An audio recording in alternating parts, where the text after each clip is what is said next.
Happy Independence Day for those of us in the United States. and Canada, you just celebrated your Independence Day.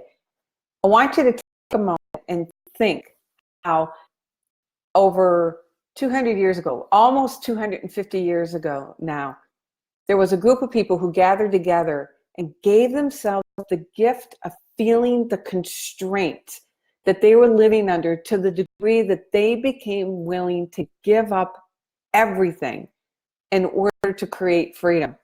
They did it messy, they did it scared, they did it really understanding what they had to lose.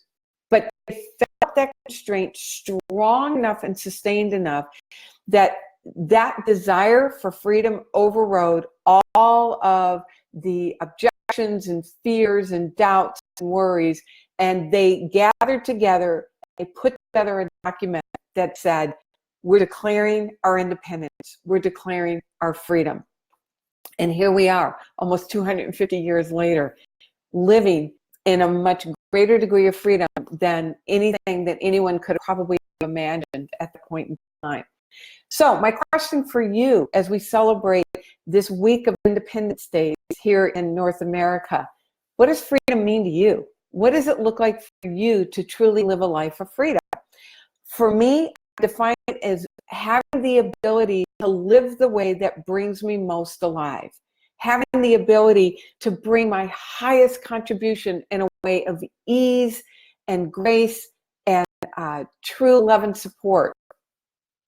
And realizing, understanding that it's not my outer world that constrains me. It's my inner belief. It's my inner identification. So often we think that if we could just rearrange the things out here, then we would be free. Now, granted, almost 250 years ago, there were very factual constraints on the outer, but the group of people who began that revolution, literally began a revolution, had to line up with freedom themselves first before they could then act in a way to actually obtain the freedom that they were desiring. And the first place it starts, here's the first place freedom starts, is knowing that you have the freedom to imagine anything that you want. That so often we feel like that we are held hostage by what our world is doing in terms of what we allow ourselves to really imagine for ourselves. True freedom is realizing that you have unlimited capability to imagine anything that you want, including anything that you desire, and that is where it all starts first. They had to see themselves free first before they could then follow up with action. So today, as we celebrate this week of independence here in North America and wherever you are in the world watching this, to really own your own independence, own your own freedom. What does freedom look like for you?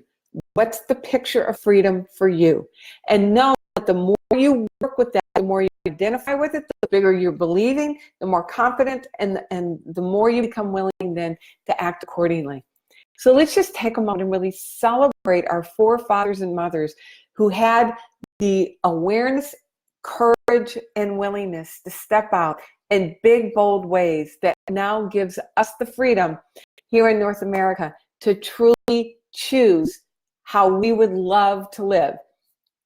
Share what freedom looks like for you in the comment section. I'd love to hear it so I can be there supporting you, and keep watching these videos, and I will share with you how to unlock that freedom. All right, my name is Felicia Searcy. It is my joy to be your partner in believing. Your dream is my passion. God bless, and happy Independence Day.